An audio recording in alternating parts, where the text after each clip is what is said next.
This is the rawest and the realest WMMA podcast on the planet. This is Savage WMMA Fan podcast episode number 20. Let's go. Karolina Kovakevich versus Jessica Penae. Hey, look, let me just get this out the way. This is pretty much the fucking battle of the two busted veterans. Know what I'm talking about? I mean, both of these fighters, I mean, they're both kind of washed up for different reasons. I mean, Jessica Penae, you know, she just couldn't stay off of the juice. And she never was necessarily the most impressive fighter. I mean, I give her credit for having a career, but you know, I think she had like a 3-4 year suspension or some shit like that. And your girl Karolina, you know, ever since she got knocked the fuck out by Jessica, it's just been like a downward spiral over and over again. I mean, she used to be a top contender in the strawweight division, and now it's just like she's just getting bent up in every single contest. And the problem with her is, you know, she don't really have a style that's adaptable for what the fuck is going on right now. You know, she her fighting style is just it's too fucking simple. She just runs at people and throw fists. Okay, plus her octagon IQ is kind of on -1,000 and shit. So I don't know why she's still fighting. I mean, I understand sometimes fighters don't, you know, they don't want to get out of the fight game immediately while they still got something in the tank, but she ain't built like a tank no more, okay? I mean, she got metal in her face. I mean, you know, it just broken fucking eye sockets, orbital bones, just knees, just, she toe up from the flow up, and I don't really know how she's going to do in this fight against Jessica Penae. I mean, I'm not really a Penae fan. I mean, I guess the pick would be Penae since she won her last fight. Allegedly. She allegedly won that fight. I don't think so, but I don't know. This is kind of a toss-up, but I'm going to go with Karolina. I think Karolina is going to somehow, hopefully, make some adjustments. Maybe take the fight to the ground. Because it's not like Jessica Penae is the fastest and most skilled fighter in the cage. So now it could be something completely different, okay? Karolina could go in there and her neck get broke or some crazy shit. I hope not. But, you know, so I'm going to go with Karolina by a close decision, but shit, anything can happen in this fight, you know. And, you know, Jessica Penae, I mean, I just feel like she's fighting out of contract at this point, but look, we'll see. We'll see what the future holds for any of these fighters, but hopefully Karolina get out the game before it gets too fucking bad on her body. And possibly her mind, too. So, yeah. This is the most anticipated fight of the week for me. I was pissed off when this fight got canceled. It just looked like it was just never going to happen. They kept trying to schedule this fight. They probably been trying to schedule this fight for fucking years. And it finally appears it's actually going to happen. Tecia Torres versus Angela Hill 2. Can this just happen? Can I just wake up the next day and actually see these two young ladies in the fucking cage, throwing hands and kicking legs and wrestling or whatever the fuck is going to happen? Now, I understand why a lot of people are picking Tecia Torres. I mean, she won the last fight. I mean, it wasn't necessarily the most entertaining fight you can watch, but she did what she had to do to win. And largely because she's just a better grappler than Angela Hill, and she has a noticeable strength advantage besides being smaller. You know, I feel like these fighters have both had a lot of ups and downs, and this is a good fight to measure where they're at.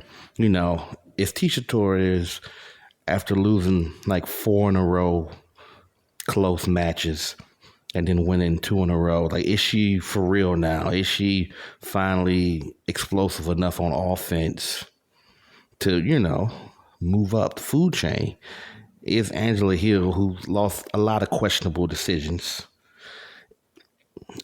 can she finish her? Like she said, I gotta pound these girls out. Well, I'm like, this is a girl that's never been pounded out. Tecia Torres has never been stopped. So what are you gonna do? What are you gonna do? You're gonna have to get inside. You're gonna have to get a little dirty. You're gonna have to hurt a motherfucker for real. And it's the hurt game. So I just hope that she's able to come in here tomorrow night and just don't leave it to the judges. Like, you either need to take 2 rounds clearly and survive another one, which that survival shit can come back to, smack you in the face. Or you got to get a stoppage. And if the fight goes to the ground, she needs to be ready. She needs to have her guard ready, and she needs to find a way to get up almost immediately. If she can bounce back up, I think she can do it. I honestly think she can do it if she can keep it standing, and if she can go to work early. Maybe she can wear on Tecia a little bit, but honestly, I can see Angela Hill losing this fight, even though I'm fucking picking her. I could just see myself being a little let down by that 3rd round where she just slows down and starts to give it away, give the fucking fight away. But I hope that don't happen. I hope that, this is a breakout fight for her. And, my other excuse for picking her is because, well, Tecia Torres is Rocky's girl. And Rocky is the one that didn't want to be done. And Rocky's the friend of fucking Amanda Nunes. So they're all in the same bed. It's Rocky, it's Amanda, it's Nina Asmaroff, and fucking Tecia. So, sorry, Tecia. You're a good fighter, but I just want you to be done right now. So, I'm going with motherfucking Angela Hill, and I'm going by a decision. I do not think she's going to stop her. I think it's going to be an interesting fight. I think it's going to go back and forth, but I think she's going to get the decision. So we'll see what happens. All right, everybody. I want to do a quick savage analysis talking about Nico Montano. As you know, in 2017, Nico entered the Tough House tournament and became the first. She beat the dog shit out of Montana De La Rosa. Beat the fuck out of her anyway. And she beat your girl Roxanne Modafferi for the inaugural flyweight title. And she looked good. She looked good the whole time. And she was scheduled, after winning this fight, to eventually fight the number 1 contender, Valentina Shevchenko. I was listening to some old podcast on Coach's channel, and I specifically remembered that Roger Allen had spoke about how when Valentina first came to the flyweight division, he was answering somebody's question, and he was like, well, shouldn't she had somebody else to fight other than the one person that she fought? And he basically explained to the person there were 7 people that ducked her right off the break. So I think people were just as afraid of Valentina at 125 in the beginning as they were later. Just like some people doctor in 135, I'm certain. But anyway, this fight was scheduled to happen. It had to get rescheduled because, Nico, foot or heel was fucked up. She didn't want to miss a fucking rerun of Bonanza. She was at the laundromat watching Telemundo or whatever the fuck. The fight had to keep getting rescheduled to the point where Valentina was getting frustrated and she just was asking about this shit. Next thing you know, Nico blocks her on Twitter. So eventually, the fight gets scheduled. Valentina keeps asking Nico, are you sure you're going to fight? And Nico's like, yeah, sure. Right, I'm going to fight you. And eventually, come weigh-in date, the fucking fight is canceled because Nico gets on the scale and weighs 143 pounds when championship weight is 125 pounds for the flyweight belt. So a lot of people are upset. Nico gets stripped, as she should have. And she goes on this tyrannical rant about how it had something to do with the facility and yip, and they don't know the real story, and I'm going to give them the real story, and y'all can kiss my, all this stuff, right? And some people backs Nico. Hell, if you look at the documentary, yes, she made a documentary discussing and videotaping what led to the Valentina Shevchenko fight being canceled. And what was interesting was she filmed all this shit. And I saw a clip of it, a little promo for the documentary. And I just started to think that it's convenient that everything got filmed, But anyway, we'll get back to that. So she filmed the documentary. And in between this documentary being filmed, Nico gets a move to 135 pounds. And she moves up to 135 pounds. And what happens is she has a fight with my girl Penae. And so she fights Juliana Penae and loses by decision.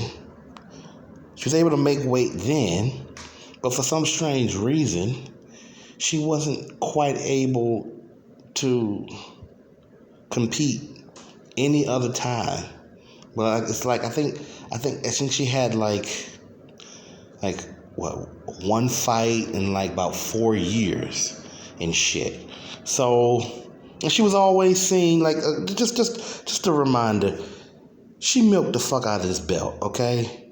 She would wear this belt all the time that she had it, and a lot of people suspect that Nico had never planned to defend that title, and that by, being forced out of the fight, it was much better than getting her ass whooped by Valentina Shevchenko. So some people think that it was more about Nico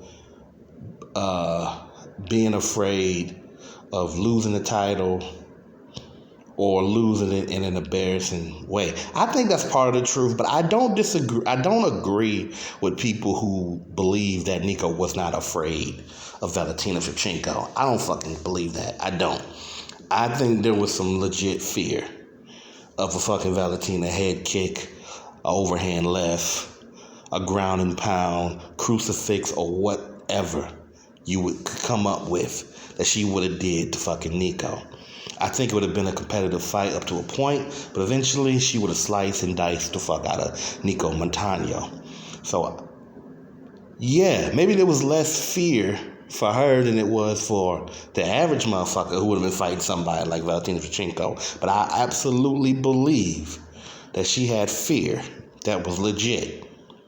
I just don't see nobody doing that much to get out of a fight, and there's no real fear.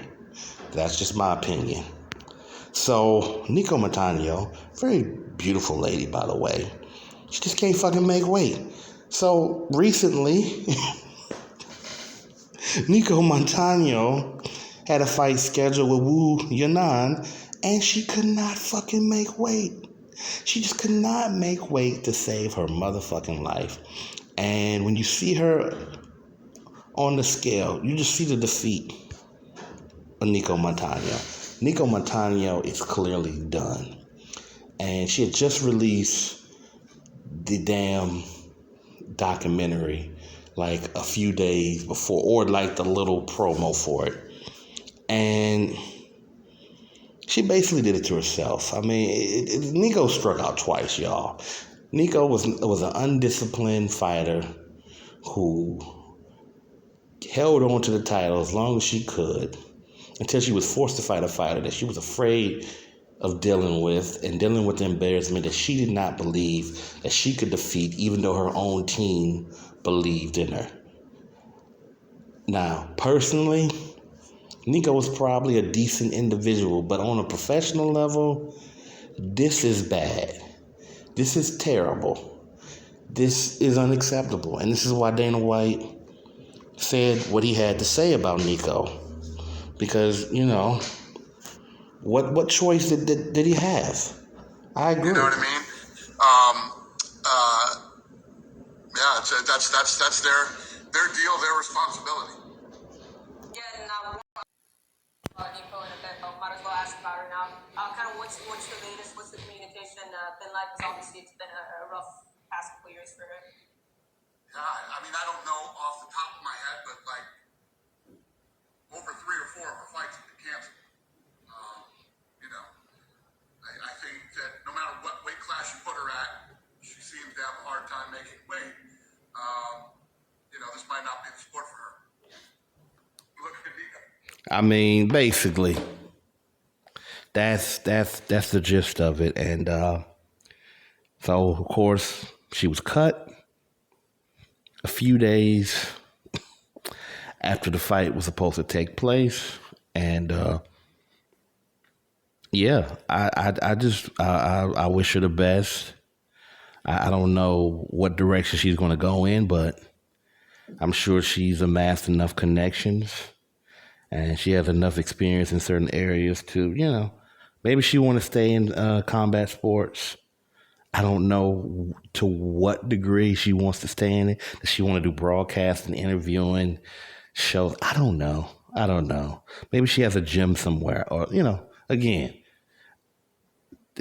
she has enough support from her people. I think she'll be all right. But so all I can say is hopefully, you know, Nico do better wherever she go from here.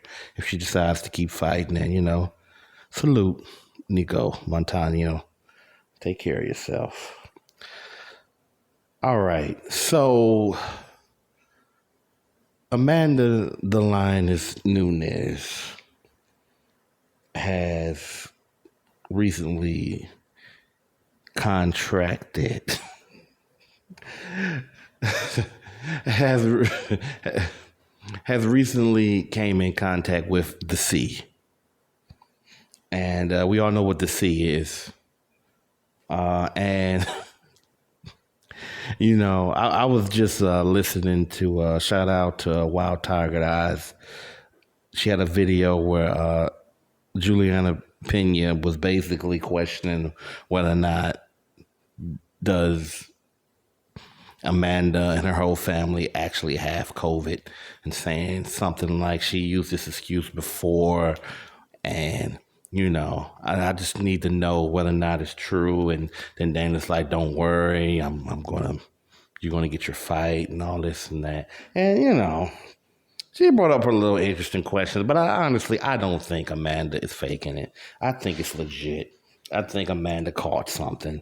And I know Amanda has a history of when there's supposed to be a big fight, it just got to keep fucking getting rescheduled and rescheduled. It almost seems like an unforeseen or undocumented, dare I say, way of ducking a fight, not ducking a fight, but stalling your opponent out. Like, you want to fight the champ, and then they got to keep waiting, and it just seems to psychologically wear on them. I'm not saying that Juliana Pena is not going to be ready to fight to get in the cage. I mean, she's always ready, but I can see the frustration, or fucking Cyborg having to wait 9 months. It doesn't change what happens in the cage per se, but I can understand the complaint.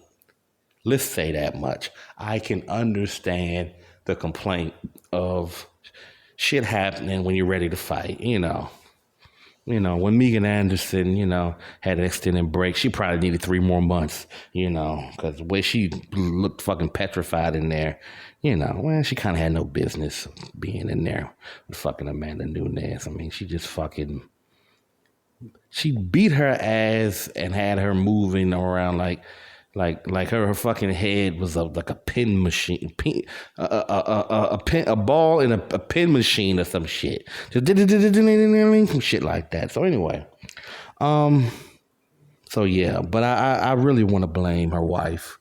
I really want to blame Nina Aspenroth's ass for giving everybody, including the baby, the fucking COVID. But this shit can happen. Oh, fuck, I wasn't supposed to say it. Oh, well, you know me. Fuck free speech. So, anyway, fuck that shit.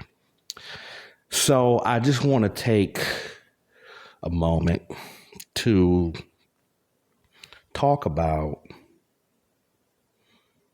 Valentina Shevchenko and why I think it's always important, especially you hating ass motherfuckers. You hating ass racist motherfuckers who love to come on this and other WMMAC channels and talk about why Valentina doesn't love us or why we shouldn't love Valentina Shevchenko.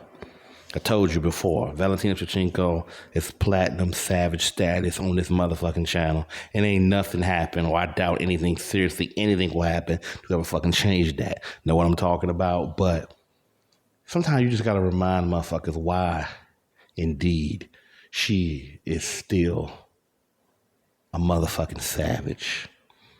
There was look at that mean mug. Yeah, look at this shit. There was I can't find it, okay? I'll maybe I'll leave a link. I've seen it somewhere before. If you've seen this, then maybe you can share it. But if you haven't seen this shit, you need to see it. I'll leave a link to WMMA Addict's video and a timestamp where he shows this. But I've seen this before. I know I saw it. I just don't remember where I saw it. I looked on social media. I couldn't find it. Maybe, I don't know. I couldn't find it. But anyway, you need to see this clip of Valentina and this guy who has these leg protectors on, up to his knee, and they're sparring leg kicks, and Valentina is outworking and outclassing the fuck out of this dude. I mean, dude wanted it, and she gave it to him. I mean, you got all these people in the background just in awe looking at this shit. So they go back and forth a little bit. Valentina does her shit, and it's just savage. So it was simple, but they don't understand. When motherfuckers say Valentina on the next fucking level, they mean that shit. So, shout out to the Bullet, who makes very complex, very mind-bending effects out of physical aggression just look simple, okay? She works so hard, and she's been great for so long, and she just continues to improve.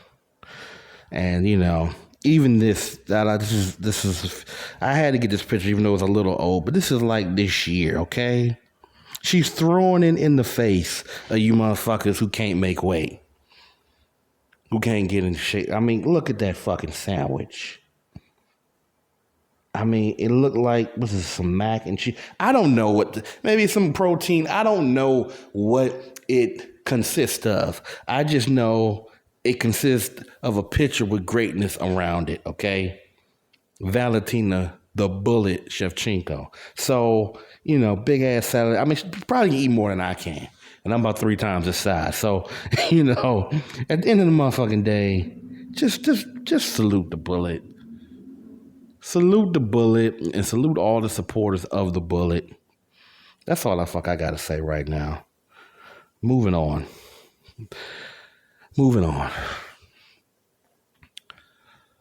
Weili Zhang has put together a little documentary in parts. I don't know what all these fighters doing documentaries. I need to do a fucking documentary.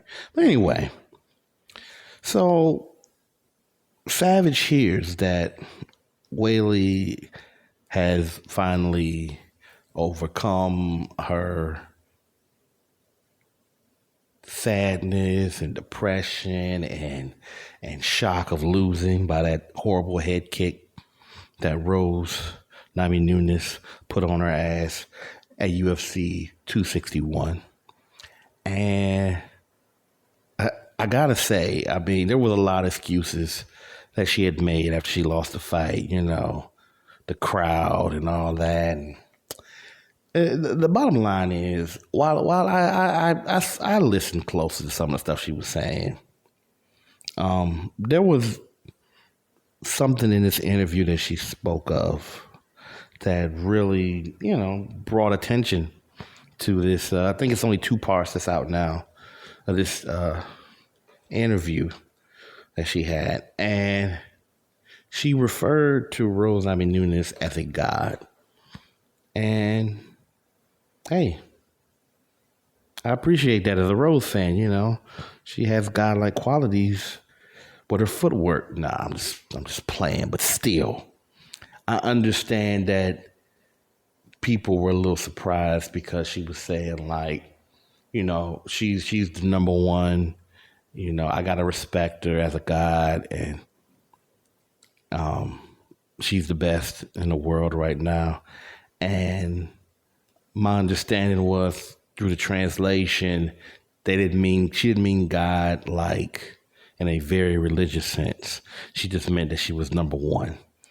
And the thing about it to me is that I'm not upset that she used the term God, but it's interesting because it's almost like she said Rose needs to be respected as a champion, and she's the best right now. But damn it. Yeah, that's their... Oh, fuck. God damn it, Dana. Shut the fuck up. Anyway. responsibility. Let me pull this up. Let me just pull this shit up while this background noise is just fucking killing my motherfucking vibe. I apologize. But I'm going to actually read from the article. Hold on, y'all. Weili Zhang calls Rose a motherfucking god. Godspeed. Oh, God, I hate this. I fucking hate this. Let me see if I can get the quote. Here it is. You must not have no feelings when you see the knockout again, Zhang said. She's a champion now. You must admire her. You must respect her as a god. You can't think she got the belt because of my accidental mistake. Rose is at the top, and I should give all due respect. She's a champ, just like a god. She's the one in billions. I should respect her, but she's still my target. And that's the thing about this. I don't almost know how to feel about it because she says, you can't think she got the belt because of my accidental mistake.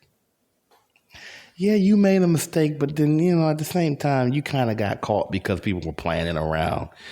That's kind of more strategy It's almost like she's trying to convince herself that, hey, I just made a mistake, but I also got to accept the fact that I lost.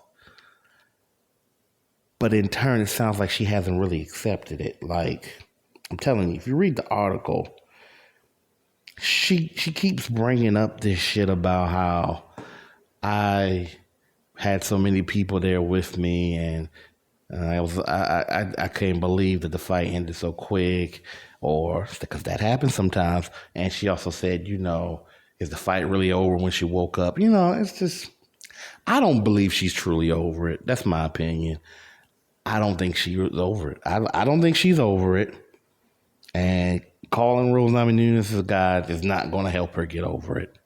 The bottom line. So maybe she's still struggling with it. But I think she really want to fuck Rose up. But should she be rematching Rose right now? I don't think she's in the state right now where she should do it. So, no. The Savage of the Week.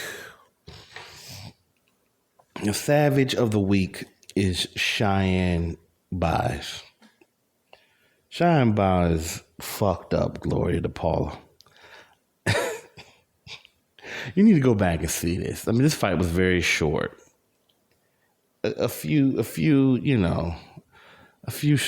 strikes thrown. But by and large, what happens in this fight is Cheyenne Buys takes Gloria DePaula to the ground for a second. Doesn't do a whole lot with the takedown. Gets back to her feet before Gloria DePaula is able to get up. And as Gloria DePaula just gets up, gets smacked in the face with a head kick. I mean, it was a beautiful fucking head kick. It was timed perfectly. And I guess Gloria DePaula is not going to just get up like that anymore. She's not going to do that. She's going to be more intelligent, and she's going to be prepared. Because if you're not prepared, you end up back on the fucking floor. So, shout out to... Damn, well, she's cracking a pose there.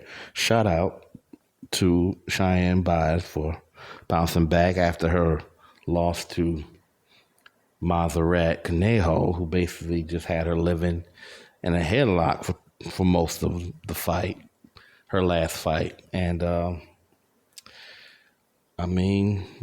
DePaula, maybe your girlfriend, Myra Buena Silva can help you, lick them wounds, and you might can help her because she's getting ready to fight fucking Manon Ferriat. So both of y'all will be licking each other wounds soon, as far as I'm concerned. But anyway, so shout out the Savage of the Week, Cheyenne Buys. Well, I'm very excited for these fights coming up. I'm very excited for the food I'm getting ready to eat. Put that shit in the oven. It's going to be very good. I hope you have a good meal. Hope you enjoy the rest of your Friday. I also hope that, less fights get canceled, and let's enjoy the fights that we can actually get to see, okay? Because between COVID and injuries and talking, you're only going to get what you're going to get. So WMMA Universe, stand up and show your appreciation to all the fighters that are able to make it and get in there and got the heart to go 3 to 5 rounds. Salute the LDWMMAC. Smash that like button on your way out. This is Savage WMMA Fan, and I'm out.